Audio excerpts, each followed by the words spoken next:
Good morning everyone. સો આપણે last question વાત કરી હતી યુવી સ્પેક્ટ્રોસ્કોપીમાં, જેમાં આપણે જોઈ હતી આઈએમપી ક્વેશ્ચન જે ઘણીવાર પૂછાયેલો છે કે રેડ શિફ્ટ અને બ્લુ શિફ્ટ વિશે સમજાવો, અથવા તો બાથોક્રોમિક સ્થાનફેર અને હિપ્સોક્રોમિક સ્થાનફેર અને હાઇપરક્રોમિક અને હાઇપોક્રોમિક અસર છે એ સમજાવો. એ ક્વેશ્ચન વિશેની આપણે ડિસ્કશન કરી હતી. હવે આજે આપણે નવો ક્વેશ્ચન સ્ટાર્ટ કરીએ એના પહેલાં છે એ થોડુંક રિવિઝન કરી અને પછી આગળનો ક્વેશ્ચન છે એ સ્ટાર્ટ કરીએ. તો રેડ શિફ્ટ અને બ્લુ શિફ્ટ એક ગ્રાફ આધારિત જ હતી. ગ્રાફ તમને ક્યાંક આ ટાઈપનો હતો, જેમાં આપણે એક સાઈડ લીધું હતું ઈ મેક્સિમમ અને બીજા સ્કેલ ઉપર લીધું હતું લેમ્ડા મેક્સિમમ. ઈ મેક્સિમમ વિરુદ્ધ લેમ્ડા મેક્સિમમનો જે ગ્રાફ હતો એ આખા ગ્રાફમાં આપણે રેડ શિફ્ટ, બ્લુ શિફ્ટ, હાઇપરક્રોમિક અસર અને હાઇપોક્રોમિક અસર છે એના વિશેનો આખો અભ્યાસ છે એ કર્યો હતો. જો ગ્રાફ આવડતો હશે તો ડિસ્ક્રિપ્શન છે ઓટોમેટિકલી આવડી જશે. હવે આપણે જોયું હતું કે લેમ્ડા મેક્સિમમ ઉપર આધારિત હતી રેડ શિફ્ટ અને બ્લુ શિફ્ટ. તો એ પહેલાં છે આપણને ક્યાંક વક્ર આ ટાઈપનો મળ્યો હતો. જો આપણે એવું કીધું હતું કે જેમ લેમ્ડા અહીંયા છે ઉદ્ગમ બિંદુ છે, જેમ ઉદ્ગમ બિંદુથી આ સાઈડ જશું એમ છે લેમ્ડા મેક્સિમમ વધશે અને આ સાઈડ ઉદ્ગમ બિંદુ સાઈડ લેમ્ડા મેક્સિમમ છે ઘટશે, એટલે કે આ સાઈડ મિનિમમ ને આ સાઈડ છે મેક્સિમમ. જો આપણે 4 ડાયરેક્શન બતાવી હતી આવી રીતના કે લેમ્ડા મેક્સિમમમાં વધારો થાય તો એને આપણે નામ આપ્યું હતું રેડ શિફ્ટ. બરાબર છે, અને કહી દઈએ ફર્સ્ટ નંબર. પછી જો લેમ્ડા મેક્સિમમમાં છે એ ઘટાડો થાય તો એને આપણે કીધું હતું બ્લુ શિફ્ટ.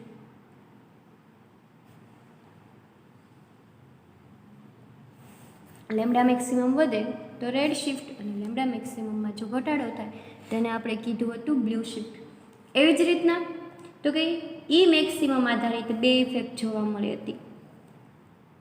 તો ઈ મેક્સિમમ એટલે કે એનર્જી આધારિત. જેમ ઉદ્ગમ બિંદુથી ઉપરની સાઈડ જઈએ છીએ એમ ઈ મેક્સિમમ વધતી જશે, એટલે કે એનર્જીમાં વધારો થશે, અને જેમ ઉદ્ગમ બિંદુ સાઈડ આવીએ એમ ઈ મેક્સિમમમાં છે એ ઘટાડો થશે. તો જે ઈ મેક્સિમમમાં વધારો થતો હતો એને આપણે કીધું હતું હાઇપરક્રોમિક અસર.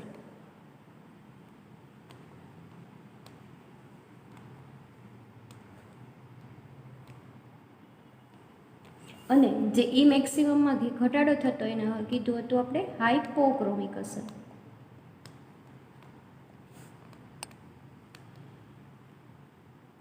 તો આ 4 ટાઈપની અસર છે એ આપણે જોઈ હતી ઈ મેક્સિમમ અને લેમ્ડા મેક્સિમમના આધારિત.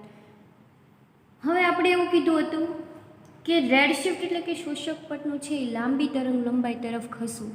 જેમ તરંગ લંબાઈમાં વધારો થશે એમ આપણને રેડ શિફ્ટ જોવા મળશે.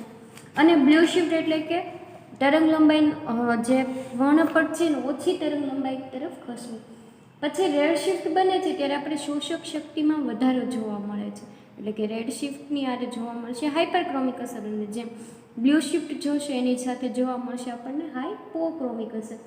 રેડ શિફ્ટની વાત કરીએ તો આ જે સંક્રાંતિ છે એ પાઈથી પાઈ સ્ટાર સંક્રાંતિના શોષક પટના સ્થાનમાં ધ્રુવીય ઘટકની હાજરીથી આપણને રેડ શિફ્ટની ઘટના છે એ જોવા મળે. તમને શોર્ટ ક્વેશ્ચન પૂછાય કે ખાલી જગ્યાથી ખાલી જગ્યા સંક્રાંતિમાં શોષક પટમાં ખાલી જગ્યા ઘટકની હાજરીથી રેડ શિફ્ટ જોવા મળે. તેમાં યાદ રાખવું જરૂરી છે કે પાઈ ટુ પાઈ સ્ટાર સંક્રાંતિ દરમિયાન ધ્રુવીય ઘટકોની હાજરીથી છે રેડ શિફ્ટની ઘટના આપણને જોવા મળે છે. રેડ શિફ્ટ માટે સંક્રાંતિ જોવે છે પાઈ ટુ પાઈ સ્ટાર સંક્રાંતિ. એ વાત થઈ ગઈ. પછી વાત આવી કે બ્લુ શિફ્ટની, તો કે જે લેમ્ડા મેક્સિમમમાં ઘટાડો થાય છે એને કહેવામાં આવે છે બ્લુ શિફ્ટ. એટલે કે આ જે ઘટના બને છે એ દરમિયાન તરંગ લંબાઈમાં ઘટાડો જોવા મળશે અને શોષક પટની તીવ્રતામાં પણ છે એ ઘટાડો થશે. પછી વાત આવી કે બ્લુ શિફ્ટ, તો કે બ્લુ શિફ્ટ છે એ એન ટુ પાઈ સ્ટાર સંક્રાંતિ દરમિયાન ધ્રુવીય ઘટકની હાજરીથી છે આ ઘટના આપણને જોવા મળે છે. આ પણ ક્વેશ્ચન પૂછાઈ શકે કે બ્લુ શિફ્ટ છે એ કઈ સંક્રાંતિ દરમિયાન જોવા મળે છે, તો આપણે આન્સર આપી શકીએ કે એન ટુ પાઈ સ્ટાર સંક્રાંતિ દરમિયાન છે બ્લુ શિફ્ટની ઘટના જોવા મળે છે. પછી આપણે રેડ શિફ્ટને કીધું હતું બે નામથી, આપણે અને બીજા નામથી પણ ઓળખ્યા હતા. તો રેડ શિફ્ટને આપણે કીધું હતું બાથોક્રોમિક સ્થાનફેર,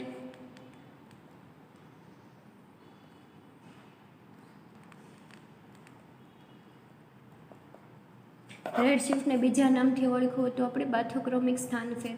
જ્યારે બ્લુ શિફ્ટની આપણે વાત કરી હતી એને કીધું હતું કે આપણે હિપ્સોક્રોમિક સ્થાનફેર.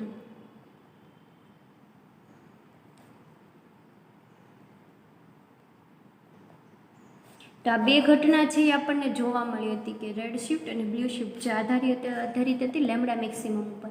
ત્યારબાદ હવે આપણે જોયું હતું કે ઈ મેક્સિમમ ઉપર આધારિત બે ઘટના જેને આપણે નામ આપ્યું હાઇપરક્રોમિક અસર અને હાઇપોક્રોમિક અસર.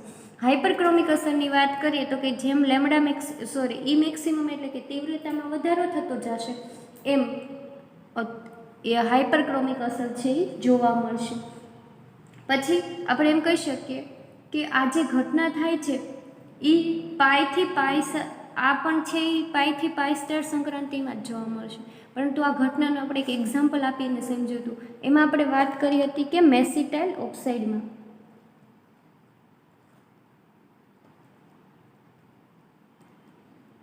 મેસિટાઇલ ઓક્સાઇડમાં છે પાઈ ટુ પાઈ સ્ટાર સંક્રાંતિ દરમિયાન ધ્રુવીય ઘટકની હાજરીથી છે એ હાઇપરક્રોમિકની અસર છે એ જોવા મળે છે કે એમાં તીવ્રતા છે એ વધતી ગઈ એટલે કે હાઇપરક્રોમિકની અસર આપણને જોવા મળી. પછી વાત આવે કે હાઇપોક્રોમિકની અસર.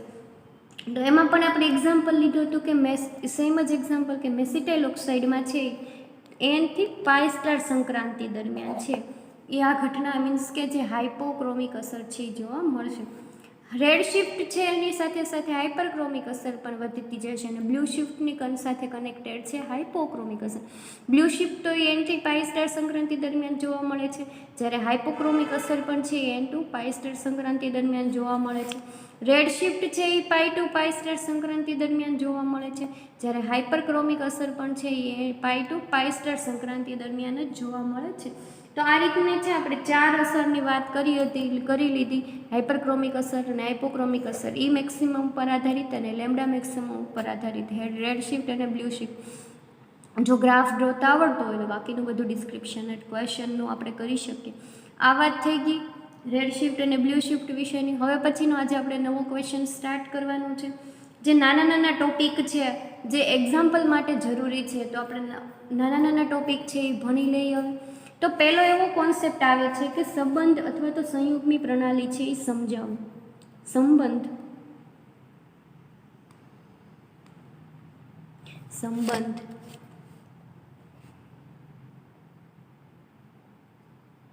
અથવા તો એને બીજા નામથી ઓળખવામાં આવે છે સંયુગ્મી પ્રણાલી.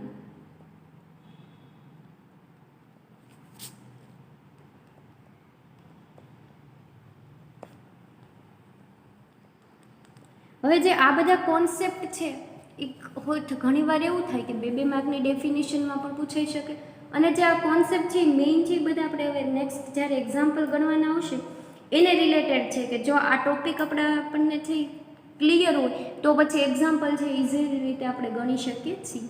તો આજે આપણે પહેલો ટોપિક જોઈએ છીએ, પહેલો કોન્સેપ્ટ કે સંબંધ અથવા તો સંયુગ્મી પ્રણાલી છે એ સમજાવો. તો હવે આપણને ખબર પડી ગઈ છે જેમ અગાઉના જે આપણે ક્વેશ્ચન જોયા છે રેડ શિફ્ટ, બ્લુ શિફ્ટ, પછી એના પહેલાં આપણે ઓક્ઝોક્રોમિક અને ક્રોમોફોરિક સમ, એને જ રિલેટેડ આ બધી વસ્તુ છે એ એક પછી એક આવતી જશે. તો અત્યારે હવે આપણે વાત કરવાની છે કે સંબંધ અથવા તો સંયુગ્મી પ્રણાલીની. તો એની ક્યાંક ડેફિનેશન છે એ આ ટાઈપની છે કે જો બે ક્રોમોફોર સમૂહ એકલ બંધથી જોડાયેલા હોય તો આ પ્રકારની જે ગોઠવણીમાં એકાંતરે દ્વિબંધ આવેલા હોય તેને સંબંધ અથવા તો સંયુગ્મી પ્રણાલી કહે છે. હવે આપણને ક્રોમોફોરનું કીધું તો આપણે વાત કરીએ ક્રોમોફોર સમૂહની. જ્યારે આપણે ક્રોમોફોર અને એક્ઝોક્રોમની વાત કરી હતી તો આપણે ક્રોમોફોર સમૂહમાં એવું કીધું હતું એવા સમૂહો કે જેની અંદર પાઈ બોન્ડ આવેલો હોય એને આપણે નામ આપ્યું હતું ક્રોમોફોર સમૂહ, એટલે કે અસંતૃપ્ત પ્રણાલી. જેની અંદર ડબલ બોન્ડ હશે એની અંદર પાઈ બોન્ડ ઓલરેડી હોવાના કે અસંતૃપ્ત પ્રણાલી કે જે પાઈબંધ ધરાવતા હોય એવા સંયોજનોને છે આપણે ક્રોમોફોર સમૂહ કીધા હતા. હવે આ સંબંધ પ્રણાલીમાં સંબંધ અથવા તો સંયુગ્મી પ્રણાલીમાં એવું કીધું છે કે જો બે ક્રોમોફોર સમૂહ એકલ બંધથી જોડાયેલા હોય તો આ પ્રકારની ગોઠવણીમાં છે એકાંતરે દ્વિબંધ આવેલા હોવાથી તેને સંબંધ અથવા તો સંયુગ્મી પ્રણાલી કહેવામાં આવે છે. ડેફિનેશન લખું છું એટલે એક્ઝેક્ટલી સમજાઈ જશે કે જો બે ક્રોમોફોર સમૂહો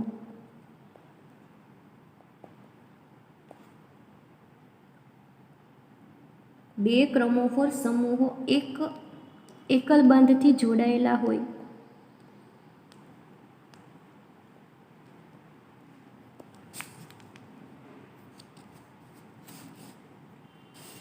એક એકલ બંધથી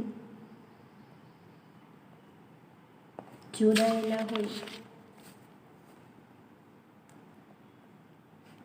તો આ પ્રકારની ગોઠવણીમાં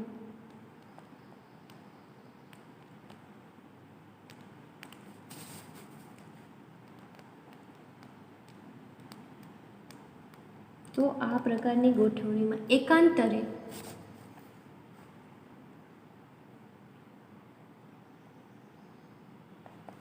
દ્વિબંધ આવેલા હોવાથી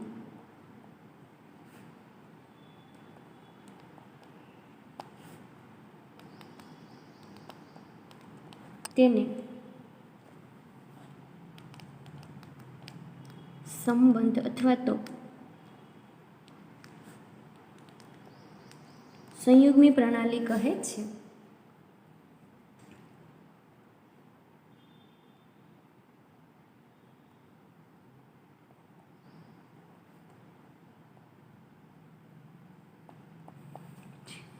આ થઈ ગઈ એની ડેફિનેશન. 2 માર્કના ડેફિનેશન પણ છે, શોર્ટ ક્વેશ્ચન તરીકે પૂછાઈ શકે, અથવા તો કોઈ પણ ક્વેશ્ચનમાં પહેલાં ડેફિનેશન પૂછી અને ક્વેશ્ચનનું ડિસ્ક્રિપ્શન પણ છે એ પૂછી શકે.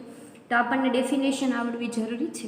હવે આપણે એવું કીધું કે 2 ક્રોમોફોર સમૂહ એકલ બંધથી જોડાયેલા હોય. અહીંયા એક ક્રોમોફોર નહીં પરંતુ કન્ટિન્યુઅસલી 2 ક્રોમોફોર એક એકલ બંધથી જોડાયેલા હોય તો આ પ્રકારની ગોઠવણીમાં છે એ એકાંતરે દ્વિબંધ આવેલા હોવાથી તેને સંબંધ અથવા તો સંયુગ્મી પ્રણાલી કહે છે. આપણને ખબર છે ક્રોમોફોરિક સમૂહ ધરાવતા સંયોજનો એટલે કેવા સંયોજનો કે જેની અંદર ડબલ બોન્ડ આવેલા હોય. હવે આપણને એવું કીધું કે 2 ક્રોમોફોર સમૂહ, માનો કે આ એક ક્રોમોફોર સમૂહ છે, આ સેકન્ડ ક્રોમોફોર સમૂહ છે, એક એકલ બંધથી જોડાયેલા હતા. 2 ડબલ બોન્ડ છે, એક સિંગલ બોન્ડથી જોડાયેલા હોય.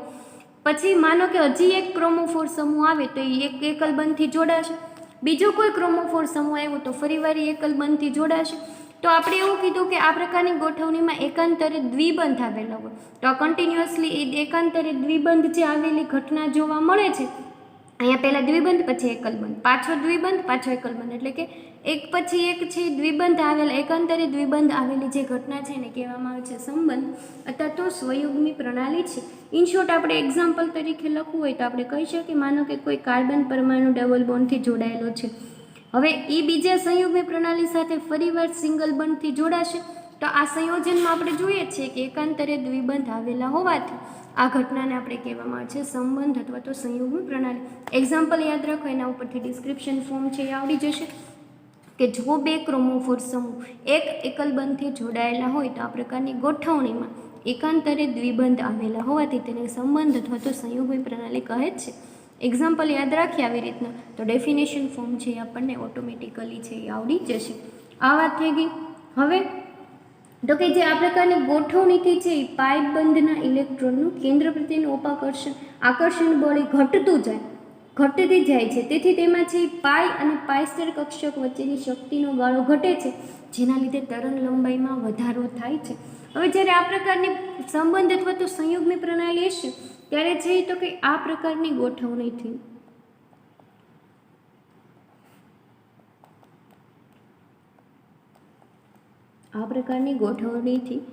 પાઈ ઇલેક્ટ્રોનનું આમાં ચેન્જીસ કોનામાં થશે? પાઈ ઇલેક્ટ્રોનનું, કારણ કે ડબલ બોન્ડ આવેલા છે તેમાં પાઈ બંધ છે એ ઓલરેડી હાજર હોવાનું.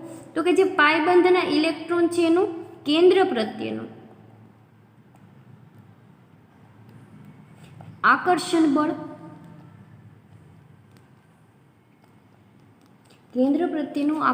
બળ છે એ ઘટે છે. શેના લીધે? તો કે પાઈ ઇલેક્ટ્રોનનું કેન્દ્ર પ્રત્યેનું આકર્ષણ છે ઘટે છે. તેથી આકર્ષણ ઘટશે એટલે શું થશે કે પાઈ ટુ પાઈ સ્ટાર સંક્રાંતિ કક્ષકો વચ્ચે છે ગાળો ઘટે છે.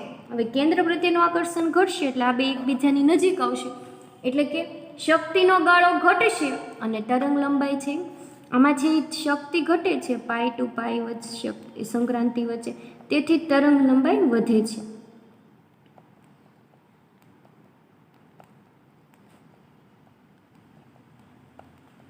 પાઈ ટુ પાઈ સ્ટાર સંક્રાંતિમાં છે શક્તિનો ગાળો ઘટશે.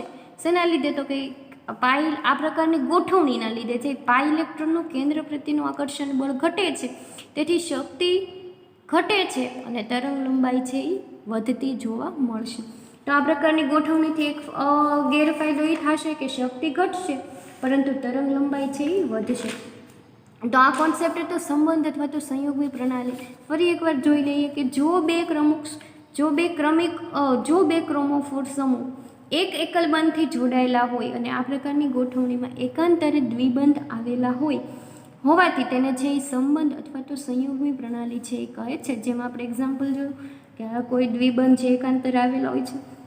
હવે છે આ પ્રકારની ગોઠવણી આ મીન્સ કે આ જે એકલ બંધથી વચ્ચે જોડાય છે એ પ્રકારની ગોઠવણીથી છે પાઈ ઇલેક્ટ્રોનનું કેન્દ્ર પ્રત્યેનું આકર્ષણ છે એ ઘટે છે. તેથી આજે પાઈ ટુ પાઈ સ્ટ્રેટ સંક્રાંતિનો ગાળો ઘટે છે એટલે કે એની શક્તિ ઘટે છે. તેથી તરંગ લંબાઈ વધતી જોવા મળે છે. તો આ વાત થઈ ગઈ સંબંધ અથવા તો સંયોગની પ્રણાલીની.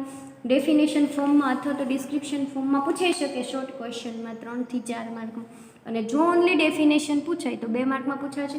પછી તમને એવું પૂછાય કે જ્યારે સંબંધ અથવા તો સંયોગની પ્રણાલીની ઘટના જોવા મળે છે, શોર્ટ ક્વેશ્ચનમાં પૂછાઈ શકે કે જ્યારે સંબંધ અથવા તો સંયોગની પ્રણાલીની ઘટના થાય છે ત્યારે પાઈ ઇલેક્ટ્રોનનું કેન્દ્ર પ્રત્યેનું આકર્ષણ બળ વધે છે કે ઘટે છે.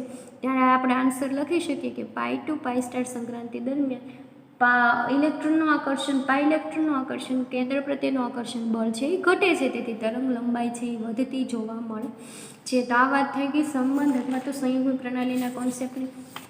હવે પછીનો આપણે નેક્સ્ટ ક્વેશ્ચન જોવાનો છે.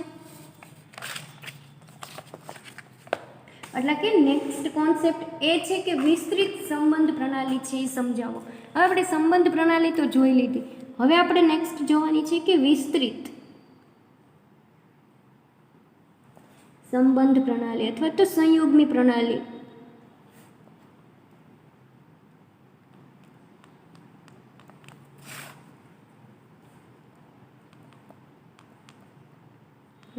સમજાવો. આ પણ કોન્સેપ્ટ છે એ પૂછાઈ શકે. સંબંધ પ્રણાલીનો કોન્સેપ્ટ ક્લિયર. હવે આપણને એવું કીધું છે કે વિસ્તૃત સંબંધ અથવા તો સંબંધને સંયોગની પણ કહેવાય છે. અથવા તમને એમ પૂછે કે વિસ્તૃત સંયોગની પ્રણાલી સમજાવો.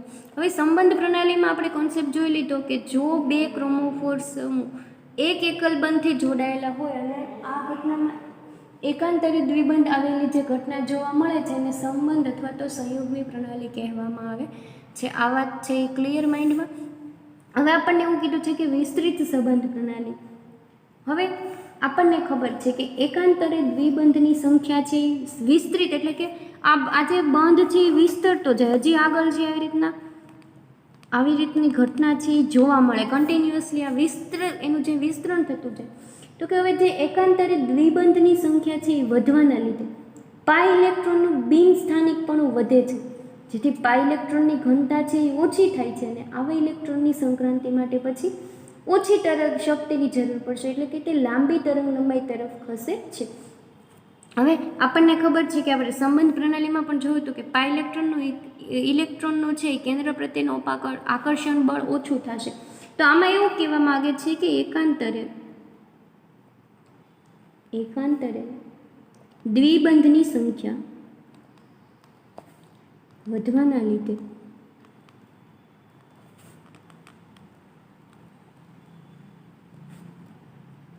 આમાં છે દ્વિબંધની સંખ્યા વધશે. કારણ કે આપણને એવું કીધું છે કે વિસ્તૃત સંબંધ અથવા તો સંયોગી પ્રણાલી કે આ જે ડબલ બોન્ડ છે એનું કન્ટિન્યુઅસલી વિસ્તરણ થતું જાય છે. હવે એકાંતરે છે અહીંયા દ્વિબંધની સંખ્યા છે એ વધવાના લીધે પાઈ ઇલેક્ટ્રોનનું જે અહીં આપણે વાત કરવાની છે પાઈ ઇલેક્ટ્રોનનું તો કે પાઈ ઇલેક્ટ્રોનનું બિનસ્થાનિકપણું વધશે.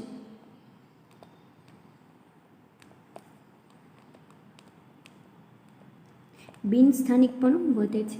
હવે એવું શું કામ થાય છે? કારણ કે એનું કેન્દ્ર પ્રત્યેનું આકર્ષણ જે બળ છે એ ઘટે છે. હવે કેન્દ્રથી જો ઇલેક્ટ્રોન દૂર થતી જાય તો એની કોઈ સ્પેસિફિક સ્પેસ રહે નહીં. જો કેન્દ્ર પ્રત્યે હોય આકર્ષાયેલો તો એ પોતાની નિશ્ચિત ભ્રમણ કક્ષામાં ભ્રમણ કરતો હોય ઇલેક્ટ્રોન. પરંતુ જેમ કેન્દ્રથી દૂર જાય એમ એની કોઈ ભ્રમણ કક્ષા નિશ્ચિત રહે નહીં. એટલે કે એનું બિનસ્થાનિકપણું છે એ વધે છે. એની કોઈ સ્થાનિક સ્પેસિફિક જગ્યા ન રહે એટલે કે એનું બિનસ્થાનિકપણું છે એ વધે છે. જેથી બિનસ્થાનિકપણું વધે છે જેથી પાઈ ઇલેક્ટ્રોનની ઘનતા છે એ ઓછી થઈ જાય છે. જેથી પાઈ ઇલેક્ટ્રોનની ઘનતા ઓછી થાય છે. અને આવા ઇલેક્ટ્રોનની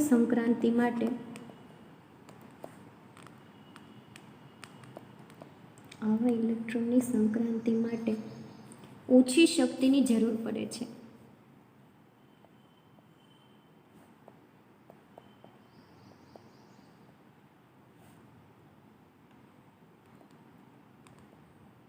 શક્તિની જરૂર ઓછી શું કામ પડશે? તો કે પહેલાં તો છે એ પાઈ ઇલેક્ટ્રોનનું કેન્દ્ર પ્રત્યેનું આકર્ષણ બળ ઘટે છે.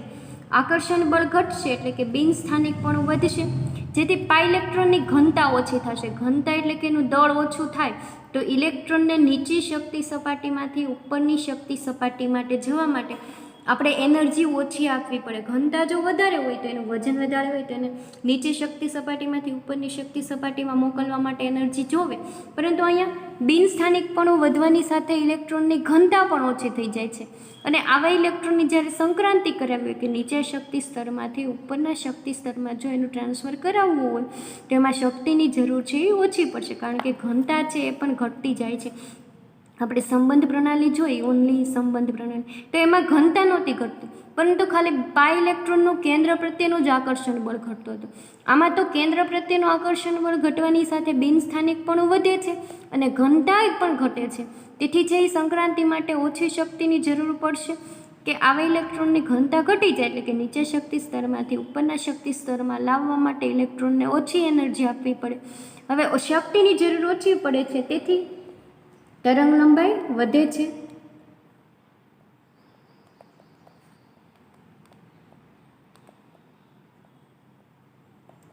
ઘનતા ઘટશે એટલે કે શક્તિ ઘટશે, એમ તરંગ લંબાઈ છે એ વધશે. તો આમાં પણ કહી શકીએ કે તરંગ લંબાઈ વધવાની સાથે રેડશિફ્ટ અસર પણ વધશે, અથવા તો હાઇપરક્રોમિક અસરની ઘટના પણ છે એ વધશે, કારણ કે તરંગ લંબાઈ આધારિત હતી આપણી રેડશિફ્ટ. તો આ તરંગ લંબાઈ છે એ વધી છે. શેમાં? તો કે વિસ્તૃત સંબંધ પ્રણાલીમાં. પછી આપણે એવું કહીએ કે જો કોન્જ્યુગેશન ખૂબ જ વધારે હોય તો શોષણ શિખર ખસીને છે એ દ્રશ્યમાન સુધી આવી જાય છે, તેથી પદાર્થ આપણને રંગીન દેખાય. કોન્જ્યુગેશન એટલે કે આ જે ડબલ બોન્ડ છે એ વધારે હોય. કોન્જ્યુગેશન થવું એટલે કે જોડાયેલું હોવું. જો કોન્જ્યુગેશન વધારે હોય, ખૂબ જ વધારે હોય, તો શોષણ શિખર છે એ લાંબ ખસીને દ્રશ્યમાન વિભાગ તરફ જાય છે. હવે આપણે એવું કીધું કે તરંગ લંબાઈ વધે છે, એટલે કે તરંગ લંબાઈ વધતી જશે, એમ છે એ પારજાંબલી વિભાગમાંથી દ્રશ્યમાન વિભાગ તરફ જશે. મેં તમને હમણાં જ કીધું કે તરંગ લંબાઈ વધશે એની સાથે રેડશિફ્ટની ઘટના વધવાની શરૂઆત થશે. હવે જેમ તરંગ લંબાઈ વધે છે એમ રેડશિફ્ટની ઘટના વધશે. આપણે જોયું હતું કે રેડશિફ્ટ ધરાવતા સંયોજનો છે એ રંગીન જોવા મળશે. હવે એવું શું કામ થાય છે? તો કે તરંગ લંબાઈ ખસીને છે એ દ્રશ્યમાન વિભાગ તરફ પહોંચે છે. દ્રશ્યમાન વિભાગ તરફ પહોંચે છે એટલે કે વર્ણપટ છે એ રંગીન જોવા મળશે. એટલે કે દ્રશ્યમાનના તરંગો છે એ આપણે જોઈ શકીએ છીએ, એટલા માટેની તરંગ લંબાઈ વધે છે અને આ સંયોજનો છે એ રંગીન દેખાય છે. એટલે કે લખી શકીએ આપણે નેક્સ્ટ પોઈન્ટ કે જો કોન્જ્યુગેશન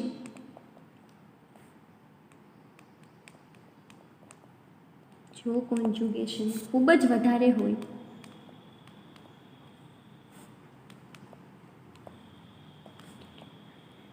તો શોષણ શિખર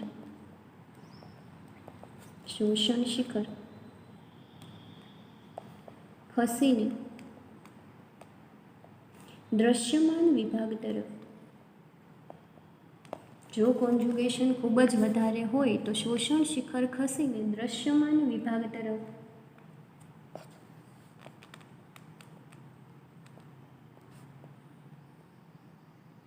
આવી જાય છે.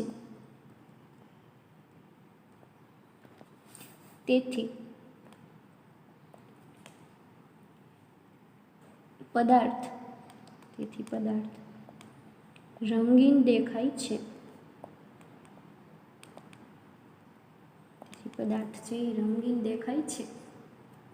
આ વાત થઈ ગઈ કે કોન્જ્યુગેશન વધવાની સાથે છે એ તરંગ લંબાઈ પારજાંબલી વિભાગ તરફથી દ્રશ્યમાન વિભાગ તરફ ખસશે. એટલે કે આ જે સંયોજનો એવા સંયોજનો કે જે વિસ્તૃત સંબંધ પ્રણાલી ધરાવતા હશે એવા સંયોજનો છે એ રંગીન જોવા મળશે.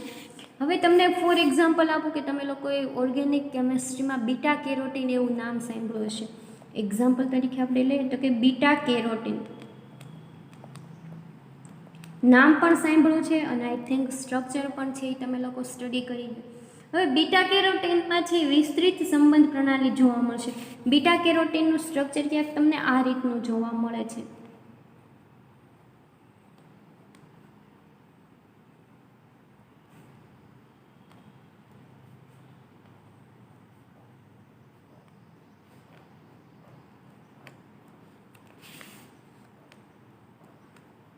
આવી રીતના છે ક્યાંક સ્ટ્રક્ચર જોવા મળ્યું બીટા કેરોટીનનું. તમારા લોકોને ઓર્ગેનિક કેમેસ્ટ્રીમાં આવી જ ગયું છે આ સ્ટ્રક્ચર. હવે જે આ સ્ટ્રક્ચર છે એમાં એકાંતરે દ્વિબંધ આવેલા છે. તો અહીંયા આપણે વેલેન્સી પૂરી કરવા એક દ્વિબંધ અહીંયા મૂકશું. પછી આ કાર્બનની વેલેન્સી પૂરી કરવા અહીંયા દ્વિબંધ આવશે. અહીંયા પણ દ્વિબંધ આવશે. એક અહીંયા બોન્ડ આવશે. એક અહીંયા, એક બોન્ડ અહીંયા આવશે. એક બોન્ડ છે અહીંયા આવશે. એક બોન્ડ છે અહીંયા આવશે. અને આ એક બોન્ડ છે એ અહીંયા જોવા મળશે. તો આ પ્રકારની તમે રચના જુઓ કે જે આ એક્ઝામ્પલ છે બીટા કેરોટીનના સ્ટ્રક્ચરનું. તો હવે બીટા કેરોટીનનું સ્ટ્રક્ચર છે એમાં કન્ટિન્યુઅસલી એકાંતરે દ્વિબંધ છે અને આ દ્વિબંધ છે એ સિંગલ બોન્ડથી જોડાયેલા છે, એટલે કે વિસ્તૃત સંબંધ પ્રણાલી આવેલી છે. હવે બીટા કેરોટીનનો તમને રંગ છે એ ખબર છે કે બીટા કેરોટીન રંગીન રંગનો દેખાય છે, પીળા કલર જેવું આઈ થિંક, અથવા તો ઓરેન્જ કલર એવો કદાચ બીટા કેરોટીનનો રંગ તમને આપેલો હોય છે. તો એ શેના લીધે રંગીન હોય છે? તો કે એમાં વિસ્તૃત સંબંધ પ્રણાલી હોવાથી બીટા કેરોટીન છે એ રંગીન જોવા મળે છે. હવે આપણે આજે વાત કરીએ કે સંબંધ પ્રણાલી અને વિસ્તૃત સંબંધ પ્રણાલીની. તો એમાં આપણે જોયું કે હવે તમને લોકોને ખ્યાલ આવશે કે ઘણા એવા કમ્પાઉન્ડ હોય જે છે રંગીન જોવા મળે છે. તો એવું છે એ શું કામ જોવા મળે છે? તો એ તમને હવે આઈડિયા આવી ગયો કે ક્રોમોફોરિક સમૂહના લીધે આ સંયોજનો છે એ રંગીન આપણને જોવા મળે. હવે આપણે આજે પહેલાં છે આ રિવિઝન કરી લે, પછી હું તમને જે કોન્સેપ્ટ સમજાવવા માગું છું કે આપણે વાત કરી કે સંબંધ પ્રણાલી અને વિસ્તૃત સંબંધ પ્રણાલીની. સંબંધ પ્રણાલીમાં એવું જોયું કે જો બે ક્રોમોફોર સમૂહો એક એકલ બંધથી જોડાયેલા હોય તો આ પ્રકારની ગોઠવણીમાં એકાંતરે દ્વિબંધ આવેલા હોવાથી તેને સંબંધ અથવા તો સંયુગ્મી પ્રણાલી કહે છે. આમાં જે બે ક્રોમોફોર સમૂહ એકલ બંધથી જોડાયેલા છે એટલે કે એકાંતરે દ્વિબંધ આવ્યા, તો આ પ્રકારની ગોઠવણી છે આપણે એને કીધું સંબંધ અથવા તો સંયુગ્મી પ્રણાલી.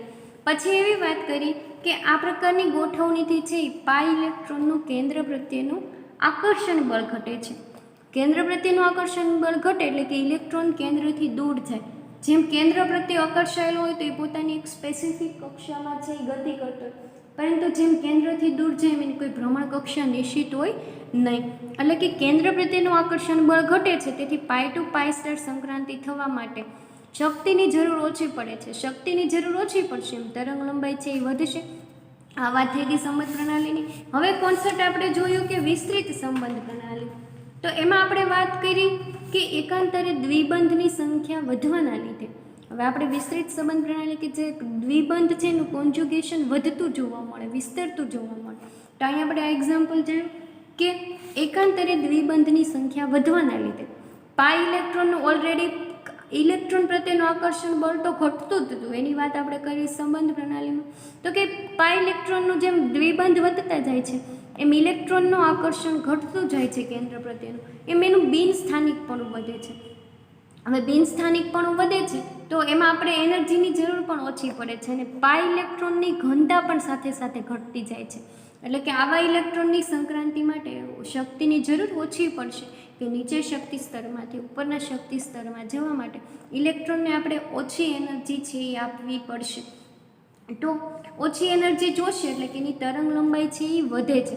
હવે તરંગ લંબાઈ એટલી વધે છે, શક્તિ સાવ ઘટી જાય છે, કારણ કે પાઈ ઇલેક્ટ્રોન કેન્દ્રની સાવ નજીક નથી, પોતાનું કેન્દ્રથી દૂરની બાજુ છે. તો હવે પાઈ ટુ પાઈ સ્ટાર સંક્રાંતિ માટે ઇલેક્ટ્રોન ઓલરેડી કેન્દ્ર તરફ આકર્ષાયેલો ન હોય તો કેન્દ્રથી દૂરની તરફ હોય, એટલે કે પોતાની સંક્રાંતિ પાઈ ટુ પાઈ સ્ટાર કક્ષકમાં સંક્રાંતિ ઇઝીલી રીતે કરી શકે. એટલે એનર્જી ઓછી જરૂર પડે છે, તેથી તરંગ લંબાઈ વધશે.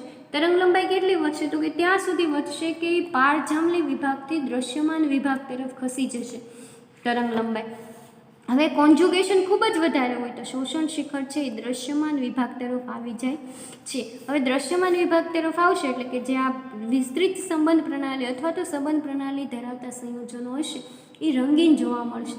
જેમાં આપણે એક્ઝામ્પલ લીધું કે બીટા કેરોટીનનું, એમાં આપણે એનું સ્ટ્રક્ચર જોયું કે બીટા કેરોટીન છે આટલું મોટું સ્ટ્રક્ચર ધરાવે છે. તમે લોકો આને ડિટેલમાં ઓર્ગેનિક કેમેસ્ટ્રીમાં ભણી ચૂક્યા છો એટલે આપણે વધારે ડિસ્કશન કરશું નહીં. ઓનલી ફોર આપણે જસ્ટ એક્ઝામ્પલ માટે અહીંયા જોવાનું છે.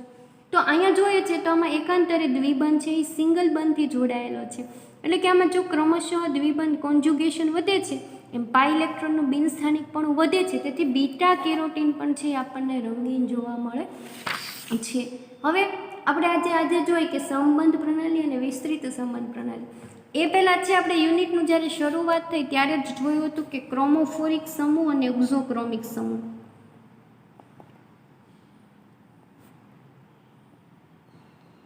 તો હવે આ બે પહેલાં યાદ રાખવા માટે સંબંધ પ્રણાલી અને વિસ્તૃત સંબંધ પ્રણાલી યાદ રાખવા માટે કોન્સેપ્ટ કયો યાદ રાખવો પડશે તો કે ક્રોમોફોરિક સમૂહનો. જો ક્રોમોફોરિક સમૂહનો કોન્સેપ્ટ આપણને યાદ હશે તો આ કોન્સેપ્ટ છે ઇઝીલી આપણે સમજી શકશું. તો ક્રોમોફોરિક સમૂહ છે આપણે એમાં એવી વાત કરી હતી કે જે અસંતૃપ્ત ક્રિયાશીલ સમૂહ કે જે અસંતૃપ્ત, પહેલાં તો ક્રોમોફોર સમૂહ એટલે કે અસંતૃપ્ત ક્રિયાશીલ સમૂહ.